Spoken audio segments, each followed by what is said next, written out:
The steady beep of monitors pulls me from a foggy sleep. I blink against the harsh fluorescent light. My mouth dry as cotton. For a moment, I can't remember where I am or why my body feels so heavy. Then the dull throb in my wrist breaks through the haze of medication. Hospital. Accident. Mom's car. I turn my head slowly, expecting to see her in the chair beside my bed. Instead, there's only empty space and a folded piece of paper on the bedside table. Something cold settles in my stomach as I reach for it with my good hand, wincing as the movement jars my broken wrist. The note is in Mom's handwriting, hasty and slanted. Had to leave for Miami. Call Nurse Johnson if you need anything. Back in 5 days, Mom. I read it 3 times, certain I've misunderstood. They couldn't have actually left me here alone. Not for their vacation. Not while I'm lying in a hospital bed, with a concussion and broken wrist. But the empty room speaks the truth my mind refuses to accept. Just 24 hours ago, we were in Mom's car. She was distracted. Her phone buzzing with texts from Mark about their trip, the $15,000 non-refundable Miami vacation he'd been talking about for months. Mark says the resort has a private cabana, she'd said, eyes darting between the road and her phone. Can you imagine? 5 whole days of... I never heard the rest. There was the screech of tires, the sickening sensation of spinning, metal crushing against metal. My scream cut short as my head slammed against the window. And then... nothing. I squeezed my eyes shut against the memory that only makes the room spin. The doctor's words from yesterday flowed back to me through the medication haze. 5 days of observation for the concussion, he'd said, his pen tapping against the chart. And that wrist will need careful monitoring to ensure proper healing. Mom's face had fallen instantly, her eyes darting to the door where Mark would soon appear. The color drained from her cheeks. 5 days?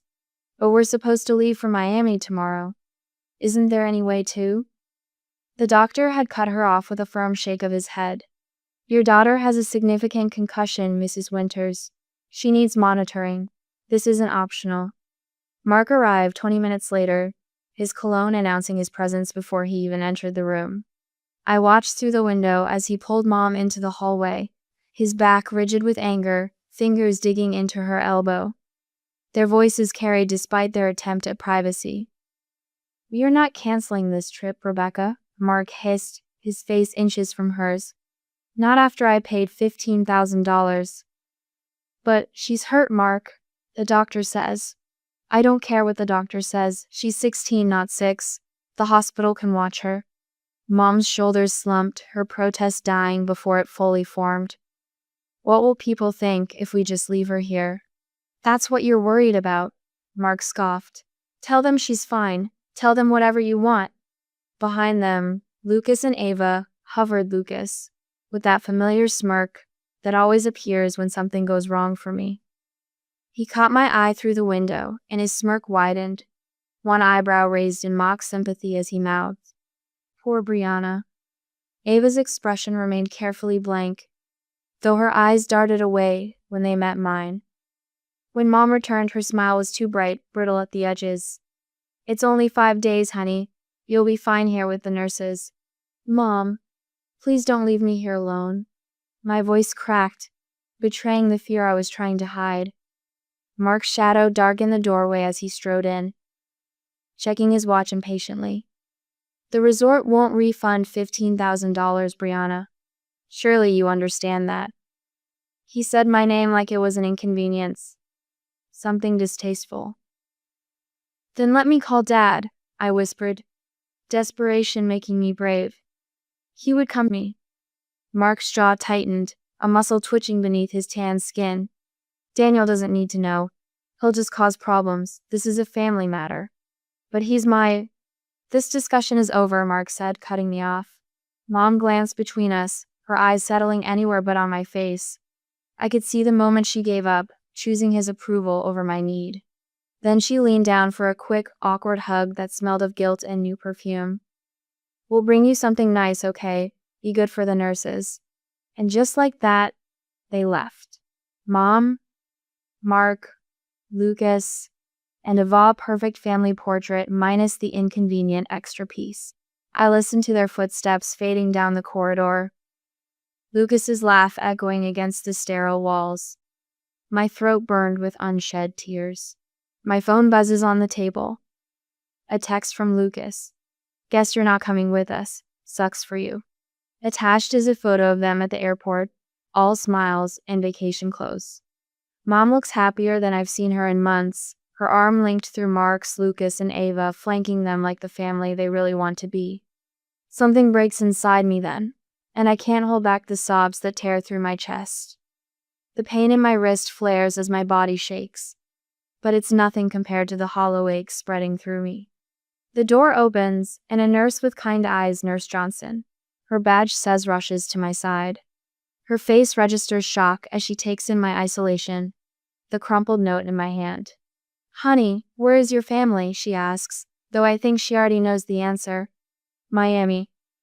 I whisper, the word bitter on my tongue. They left for vacation. Her expression shifts from confusion to disbelief to something harder. Is there someone else we can call for you? You shouldn't be alone right now.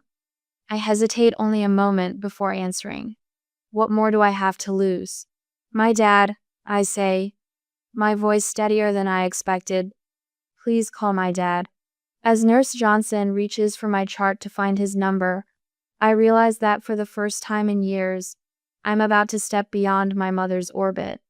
They left me behind, but maybe, just maybe, that's exactly what I needed to find my way forward. The hospital phone feels impossibly heavy in my hand.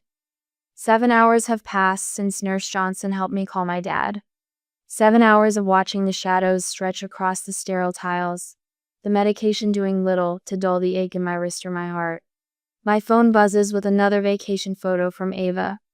White sand beaches, turquoise waters, and 4 smiling faces: Mom, Mark, Lucas, and Ava gathered under a private cabana. The $15,000 non-refundable vacation. Salt in an already throbbing wound. Nurse Johnson brings me an extra blanket, her kind eyes checking the monitors. Just heard from your father again. He's about 20 minutes out now. I nod, grateful for her presence during lunch when she sat with me, instead of joining the other nurses in the break room. The room feels less empty, with her motherly concern filling the spaces Mom left behind. Brianna? Dad's voice bursts through the doorway before he does, travel-worn and worried. His normally neat button-down is wrinkled, hair disheveled like he's been running his hands through it for hours. The moment our eyes meet, something shifts in the air between us. I drove straight through, he says, crossing the room in 3 long strides. Your mother told me it was just a fender bender, that you were fine. When he reaches for my hand, I flinch, a reflex born from years of disappointment. But his touch is gentle, nothing like the hasty pat Mom gave before leaving for her cabana. She lied, I whisper, the words catching in my throat. Dad's embrace envelops me. Warm and solid, the earthy scent of his cologne, a stark contrast to the antiseptic hospital smells. Against the faded hospital blues, his presence brings warmth like autumn sunlight. I'm here now, he murmurs into my hair. I'm not going anywhere. The doctor enters, clipboard in hand. Dad straightens but keeps his hand protectively on my shoulder as the doctor explains my concussion, the surgery on my wrist, the observation period still needed. With each clinical detail, Dad's shoulders square, his spine straightening like a man preparing for battle. I'd like to see all her medical records, he says, voice controlled but edged with steel, and the insurance documentation. The doctor exchanges glances with Nurse Johnson. There were some irregularities with the admission forms. Perhaps we should discuss this privately. I watched Dad follow them into the hallway, their voices rising and falling like waves. Through the window, I can see his profile, the way his hand covers his mouth, then forms a fist at his side. The measured cadence of his voice carries a controlled anger that makes the nurses at the station glance up. When he returns, his face has paled beneath his tan. He's carrying a folder filled with papers, his hands steadier than they should be. Your mother didn't list you on the insurance forms, he says, setting the folder on the bed between us. And Mark wrote, "not responsible," beside your name on the admission paperwork. The weight of those words settles in the room. Dad pulls out his phone, and the quiet click of his camera documents the evidence: me injury, the hospital room, the medical charts, the crumpled note Mom left behind. My phone buzzes with another text from Lucas. "Dad says your drama might cost him his promotion. Nice work, problem child." Dad's eyes catch the message before I can hide it. "This isn't the first time they've done this to you, is it?" he asks, his voice so gentle that something breaks loose inside me. "No," I admit, the single word unleashing years of careful silence. Dad sits beside me, warm and solid where Mom had been brittle and fleeting. "Tell me everything, Bri. I need to know." So I do. I tell him about the Disney trip where I stayed with a neighbor, because the package only included 4 people. About my bedroom being converted to a storage room so Ava could have the larger space. About Mom missing my honor roll ceremony because Lucas had a scrimmage. The separate family dinners when Mark had business colleagues over. With each revelation, Dad's jaw tightens, but his eyes never leave mine. He really listens in a way Mom stopped doing years ago. The evening shadows lengthen across the hospital room as my truths spill out, marking the close of one chapter and the beginning of another. "When did the text from Lucas start?" Dad asks, his voice careful. I show him my phone, the digital record of Lucas's taunts stretching back months. Dad's fingers click through them methodically, taking screenshots, building a case with quiet determination. "And these family trips?" he asks, pointing to another beach photo. "How many have there been?" 7, I answer. "They always had a reason why I couldn't go. Too expensive. School was too important. Someone needed to watch the house." Dad's face darkens with each detail. He reaches into his wallet and pulls out a faded photo at 10 years old, sitting on his shoulders at a county fair. "In our day, family meant everyone," he says quietly, "not just the convenient ones." My phone buzzes again. This time it's Ava. "Mom and Mark are fighting about you. Lucas told everyone at the resort your accident ruined their vacation. I'm sorry." The text surprises me, but not as much as the tears that suddenly blur my vision. Dad notices immediately. "What is it?" I hand him the phone, watching his eyes narrow as he reads. He sets it down carefully, like it might break her, like he might. "Brianna," he says after a long moment, "I need to ask you something important. Do you want to come live with me?" The question hangs between us, impossibly huge. I've imagined this moment for years, but now that it's here, fear tangles with hope in my chest. "Yes," I whisper, my voice stronger than I expected. "But Mom won't let me." Dad takes my hand again, his warm fingers steady around mine. "There's something you need to understand. What your mother and Mark did leaving you alone in the hospital to go on vacation, it isn't just wrong. It's legally abandonment." The word lands like a stone, heavy with meaning. "Hospital security has footage of them leaving," he continues. "The doctor documented their refusal to stay despite medical advice. Your texts show years of systematic favoritism and neglect. This isn't a custody disagreement anymore, Bree. This is abuse." I shake my head, the instinct to protect Mom still strong despite everything. She just wants Mark to be happy. "At your expense," Dad says firmly. "And that's not acceptable. Not to me, and not to the law." He reaches for the hospital phone and places it carefully on the bed beside me. His face is solemn, eyes warm with a protective love I'd almost forgotten existed. "This isn't just neglect anymore, Bree. This is abandonment." His voice is quiet but resolute. "Do you want to come live with me?" I nod, tears spilling down my cheeks. "Then we're calling Child Protective Services," he says, pushing the phone closer. "And I'll be right here with you while you do it." My fingers tremble as I reach for the receiver. For years, I've made myself smaller, quieter, less troublesome, hoping that if I caused no problems, maybe Mom would remember I existed. But in this moment, with Dad's steady presence beside me and the weight of truth between us, I realize that invisibility has only enabled their behavior. I press the buttons one by one, each digit a step toward something new. The line rings, and a voice answers. Child Protective Services, how can I help you? I take a deep breath and find my voice at last. My name is Brianna Anderson. My mother and stepfather abandoned me at Memorial Hospital to go on vacation. Dad squeezes my hand, his eyes shining with a mixture of pride and fierce protection. As I begin telling my story to the woman on the phone, I feel something shifting inside me, like a door long closed is finally swinging open. Many families have secrets, problems kept hidden behind closed doors and polite smiles. But sometimes it takes a single moment of courage to shine light on years of darkness. As the evening shadows stretch across the hospital room, I realize that being left behind might be the very thing that sets me free. The steady tapping of Mrs. Ellison's pen against her notepad fills the silence as she reviews the stack of papers in front of her. She's been with us for nearly 2 hours now, her gentle demeanor masking a steely purpose that becomes more evident with each new document she examines. So they left you there, she says, not really a question. Her voice carries no judgment, just a quiet certainty that makes my eyes burn with unexpected tears. And this wasn't the first time you were overlooked. Dad shifts beside me on the couch, his hand finding mine. The weight of it anchors me as I nod. No. I managed, my voice steadier than I expected. It wasn't the first time. Mrs. Ellison, with her sensible cardigan and kind eyes, doesn't rush me.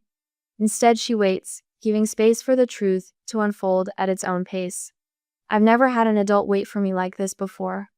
Could you tell me about the other times, Brianna? She asks, her pen poised. Take your time. So I do. I tell her about the school events where my chair sat empty while Mom cheered at Lucas's games. About the family photos where I was asked to step aside. About the vacations I learned about through social media posts. About the bedroom in the back of the house that used to be a storage closet, until Ava decided she needed more space. With each revelation, Mrs. Ellison's pen moves across the page, transforming my pain into official documentation. For the first time, someone is creating a record of what's happened to me. I'm taking this very seriously, she says when I finish, closing her notebook with deliberate care. Very seriously indeed. The hospital becomes an unexpected ally in a way I never imagined possible. Communities used to look out for all their children.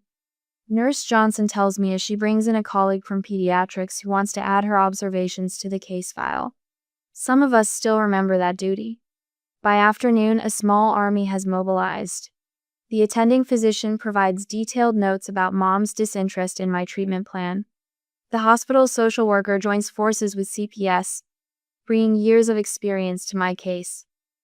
The administrative staff discovers inconsistencies in how my insurance was filed. Mark listed himself as not responsible for my medical costs. People think documentation is just paperwork, the hospital administrator says, handing a file to Mrs. Ellison. Her silver hair catches the fluorescent light as she shakes her head. But sometimes it's the only way to protect someone who can't protect themselves. The security team provides footage of Mom and Mark walking out. Mom glancing back once before Mark's hand at her elbow guides her forward. Lucas trailing behind them, already looking at his phone. Ava hesitating a moment longer than the others. I watch strangers become champions for me, fighting with professional determination and quiet dignity. They don't know me, yet they care what happens to me. The realization settles like a warm blanket around my shoulders. Dad's phone rings as we're preparing to leave the hospital. He glances at the screen, his jaw tightening before he answers and puts it on speaker. Yes, Rebecca, he says, his voice carefully neutral. What do you mean CPS is involved? We're on vacation. Mom's voice crackles through the sounds of waves and distant music, creating a jarring backdrop to her panic.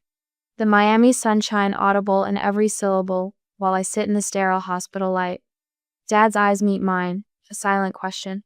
I nod slightly. Yes, you are, he says. That's precisely the problem. There's a scuffling sound, and then Mark's voice cuts through, sharp with indignation. This is ridiculous. She's fine in the hospital. We paid for her care. She needed her mother, Dad says simply. Not a nurse. Her mother. More muffled conversation follows before Mark comes back on. We're cutting our trip short. This is blown completely out of proportion.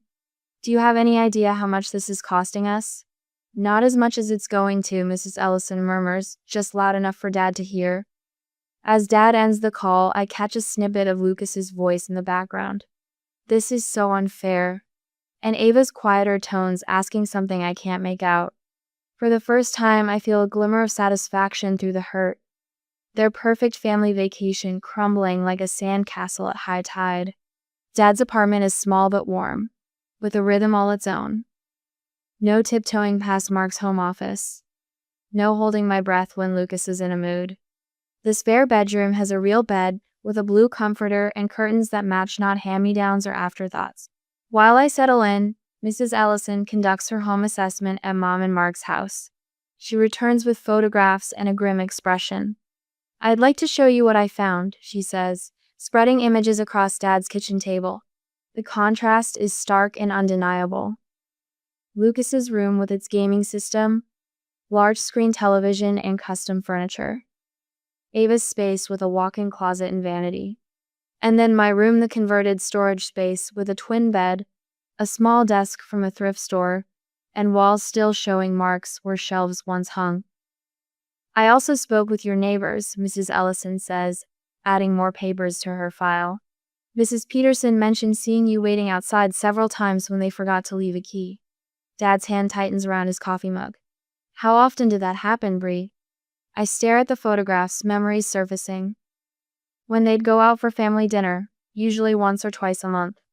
Mrs. Winters down the street said she offered to drive you to school events when your mother couldn't, Mrs.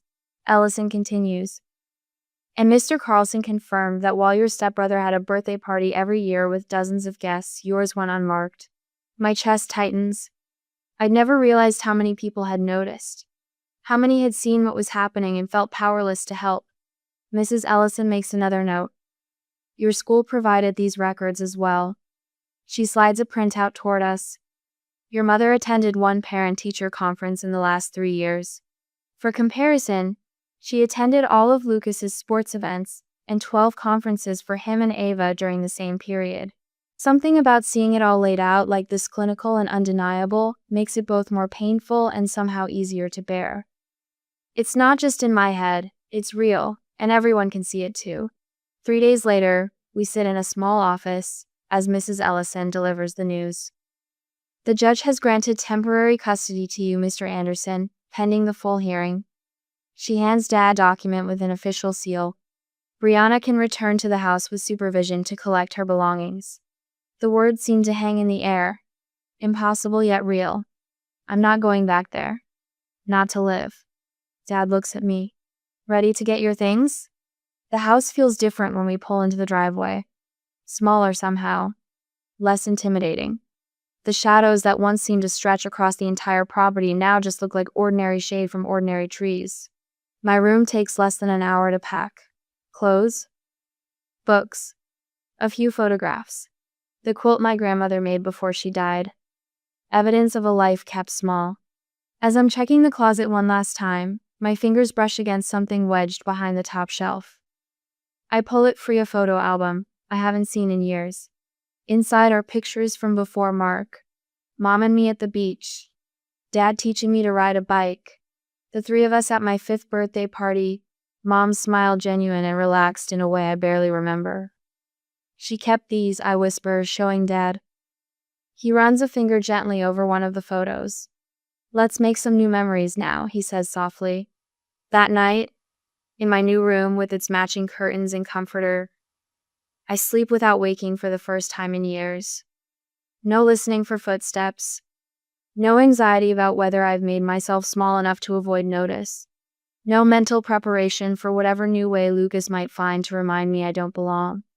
In the quiet darkness, I feel something building in my shoulders, a tentative strength I haven't known before. The thought forms clearly in my mind as I drift toward sleep. Maybe I deserve better than what they gave me. Maybe I always did. It feels like the first deep breath after years of shallow ones. It feels like the beginning of something real. The sound of the front door slamming echoes through Daniel's apartment like a thunderclap. I flinch, despite the fact that I've been expecting this moment for 3 days. Where is she? Mark's voice booms from the entryway. Where's Brianna? I catch Dad's eye from where I sit at the kitchen table, my history textbook open in front of me. He gives me a reassuring nod before stepping into the hallway. Mark. Dad's voice remains steady. This isn't appropriate. You need to leave. I peek around the corner. Mark stands in the entryway, Miami tan stark against his white golf shirt, hands planted on his hips like he owns the place. The fading pink across his nose contrasts with the red flush of anger creeping up his neck.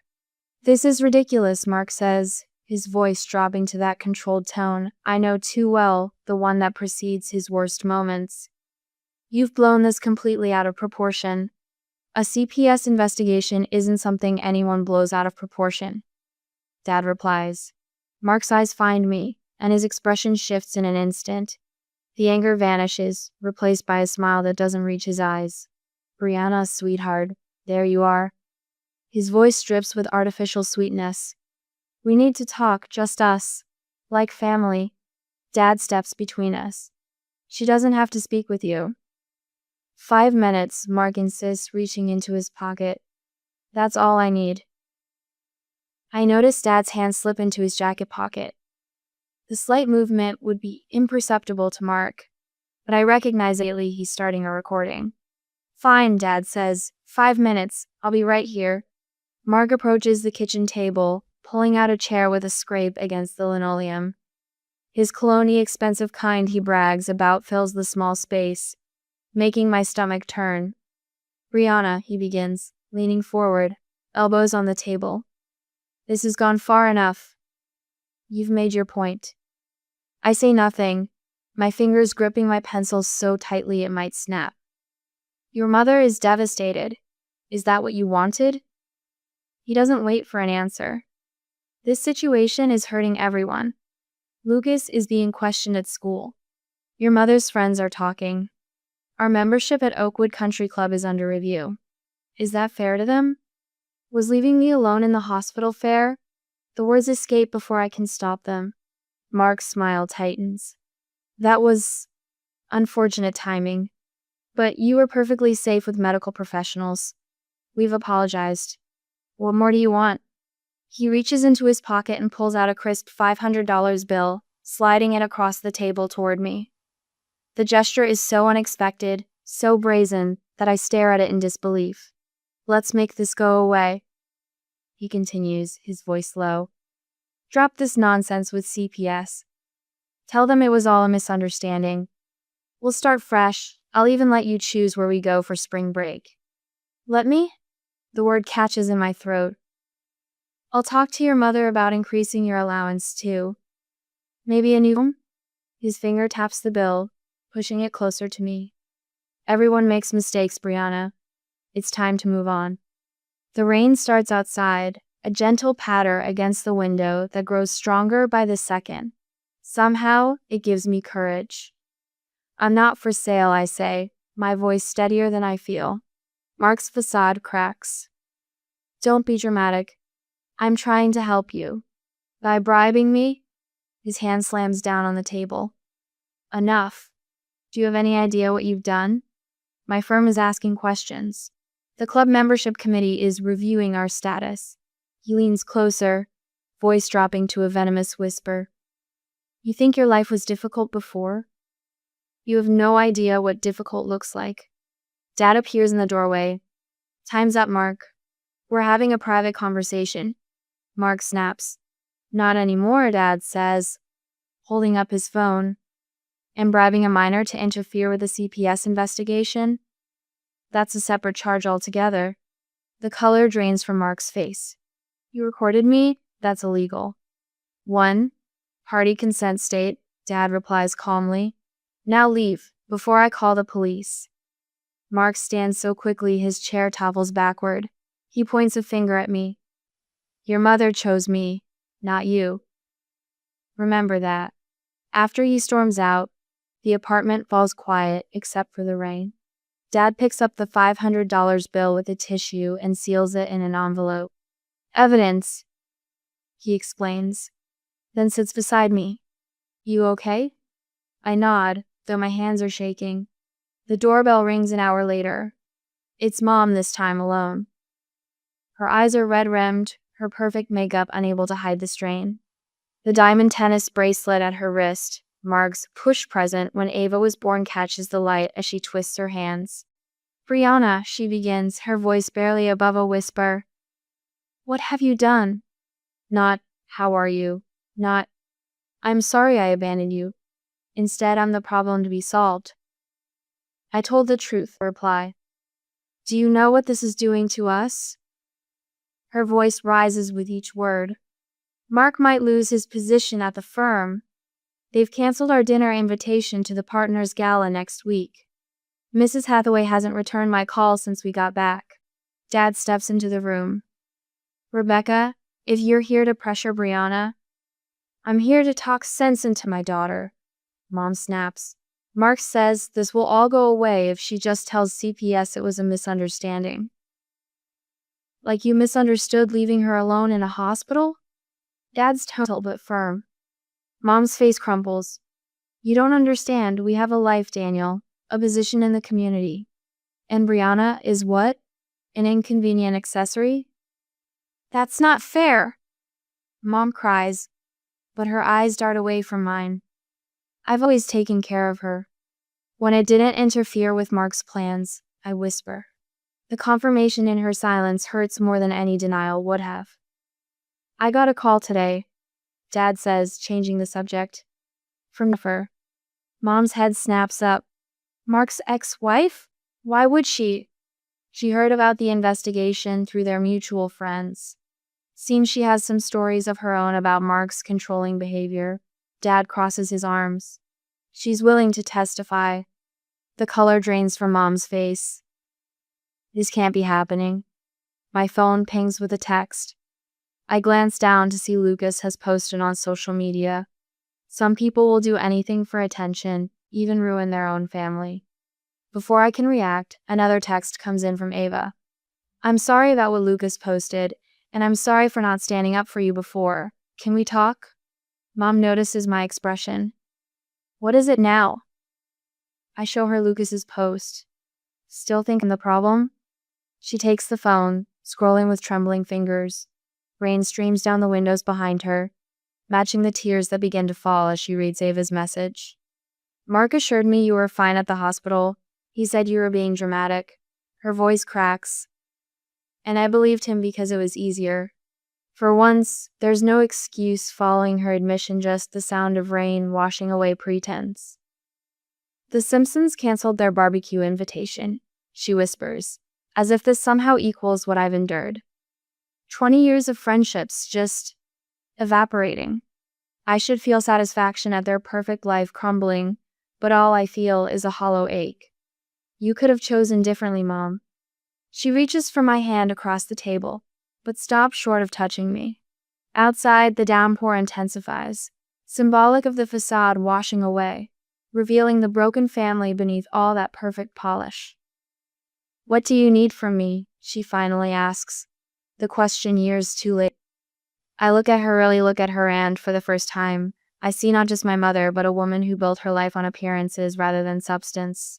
And now that the facade is crumbling, she has no idea who she is beneath it all. The truth, I answer simply. Start with that. The courtroom feels smaller than I expected. Polished wood gleams under fluorescent lights that miss nothing, not the tightness around my father's jaw, not Mark's perfectly pressed suit, not the tremble in my hands. I smoothed down my simple blue dress, the one Dad and I picked out yesterday. Remember, he'd said, you don't need fancy clothes. The truth stands on its own. Now I cling to those words as we take our seats on the left side of the aisle. The wooden bench feels cool and solid beneath me, something to anchor myself to as Rebecca and Mark enter with their attorney. My mother doesn't look at me. She's wearing pearls I've never seen before, her hair swept into an elegant updo that makes her look like a stranger. Mark's hand rests possessively on her lower back, steering her toward their table. Behind them, Lucas slouches in with practiced indifference, while Ava's eyes flicker toward me before darting away. All rise. The judge enters, a woman with silver-streaked hair and reading glasses perched at the end of her nose. She surveys the room with eyes that seem to see everything at once. Be seated. The proceedings begin with a clinical recitation of facts. The CPS caseworker presents her findings in a measured voice, but the weight of her words fills the room. The minor child was abandoned in a hospital setting with serious injuries, while the mother and stepfather proceeded to a vacation valued at approximately $15,000. Each piece of evidence lands like a stone. Financial records showing years of disparity. School documents with a pattern of Rebecca attending Lucas's events while missing mine. Text messages between Mark and Rebecca discussing their hasty departure from the hospital. The security footage playing on a screen, Mark checking his watch impatiently.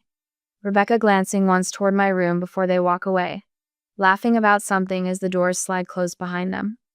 I fix my gaze on a spot on the wall, but I can't block out the murmurs that ripple through the courtroom. When the recording of Mark's bribe attempt plays, his voice fills the space. $500, and this all goes away. Be reasonable, Brianna. A muscle jumps in Mark's jaw. Rebecca's shoulders curve inward.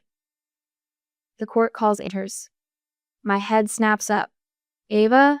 Nobody told me she would testify. Mark's head turns sharply toward his daughter as she rises from her seat, her steps hesitant as she approaches the witness stand. Under the harsh lights, she looks younger than her 15 years. After being sworn in, she sits with her hands folded tightly in her lap. When she speaks, her voice comes out thin but determined. My father told us what to say to the social worker, she begins. Mark's attorney stands. Objection, Your Honor. Overruled. The judge says, her eyes never leaving Ava. Continue, Miss Winters. Ava draws a shaky breath. He said we needed to tell them that Brianna was treated the same as us, that she was making things up for attention. Her voice gains strength. But it wasn't true. Dad always said Brianna wasn't really family, that she was just someone we had to deal with until she turned 18. A sharp intake of breath sounds from somewhere behind me. Beside me, Dad's hand tightens on mine. And how did your father refer to visitation with Brianna's father? Ava's asked. He called it a waste of time and money. Ava's eyes find mine across the courtroom. He said real family sticks together, and that meant forgetting about Daniel. Mark's face has turned a dangerous shade of red. Rebecca stares at her lap, shoulders shaking slightly. As Ava steps down, a woman I've never seen before slips into the courtroom and takes a seat in the back row. Something about her seems familiar. When she catches Mark's eye, his expression shifts from anger to alarm. The judge speaks again, her voice cutting through the hushed courtroom with quiet authority. In 30 years on this bench, I've seen many families in crisis, but rarely have I witnessed such deliberate erasure of a child's place within her home. She removes her glasses, fixing Rebecca with a steady gaze. Mrs. Winters, your choices have demonstrated a profound failure to protect your daughter. Rebecca flinches as if struck.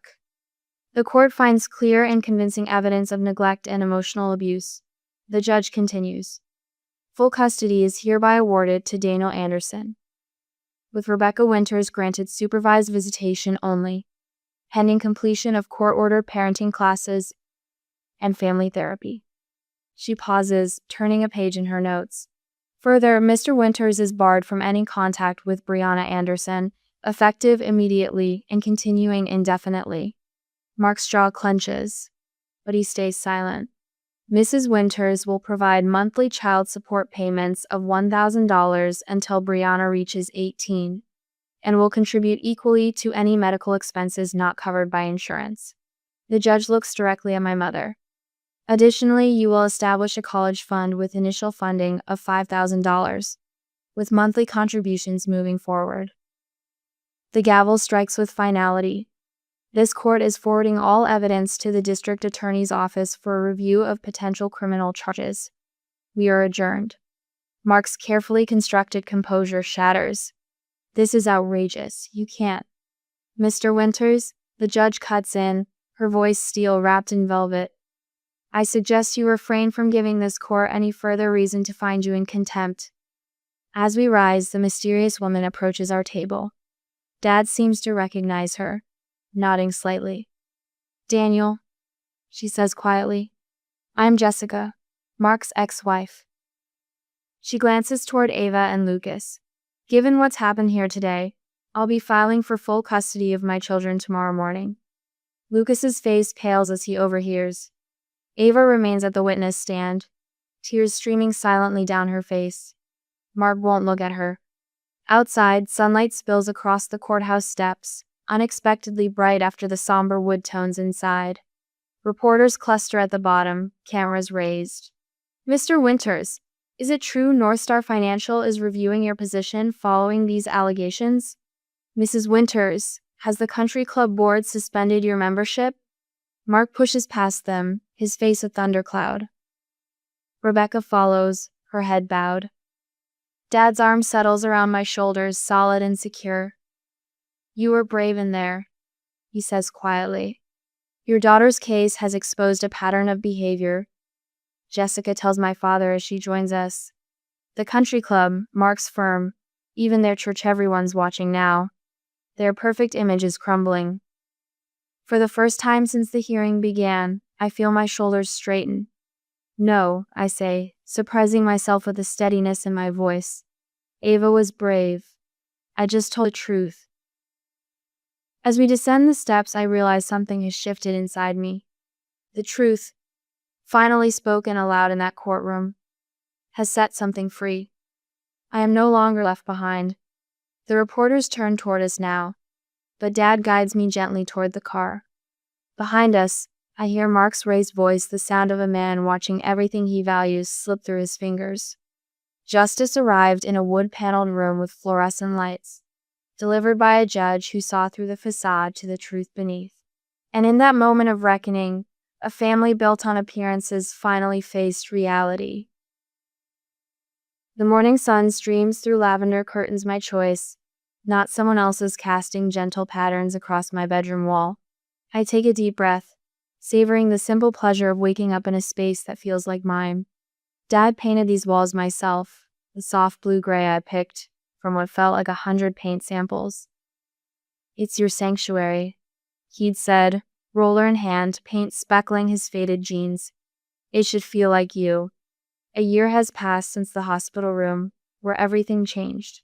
The framed photographs on my dresser tell the story of this new chapter, Dad and me at the state park, hiking trail maps clutched in our hands. The two of us covered in soil after planting our first garden together. No posed family portraits with stiff smiles and hidden tensions. Just genuine moments of connection. My gaze drifts to the wall where 3 certificates hang in simple frames. Trauma recovery milestone, cognitive behavioral therapy completion, and resilience workshop graduate. Each one represents months of hard work, of peeling back layers of doubt that had wrapped around my sense of self like vines. My therapist, Dr. Chen, wrote on my final evaluation, "Brianna demonstrates exceptional emotional intelligence and self-awareness." Below the certificate sits my desk, cluttered with college applications and brochure, state universities with strong pre-med programs, each one a beacon of possibility that would have seemed impossible a year ago. The guidance counselor thinks I have a shot at a full scholarship, a future without financial strings attached to Mark or his demands. "Plants are a lot like people, Brie," Dad had said last spring, showing me how to gently loosen the roots before setting them in fresh soil. "Sometimes they need to be transplanted to really thrive." He'd looked at me then, his eyes crinkling with a mixture of sadness and hope. "Just need the right conditions, the right care." I ran my fingers over the latest addition to my WAMI acceptance letter to the Support Group Facilitator Program. 3 months of training to help other teenagers navigate family trauma.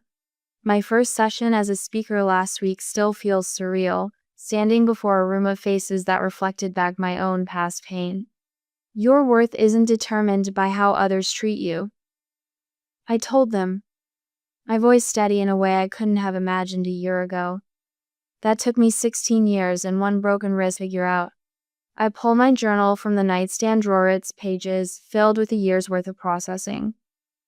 Early entries shake with anger, the handwriting uneven and pressed hard into the paper. But the recent pages show something different: clarity.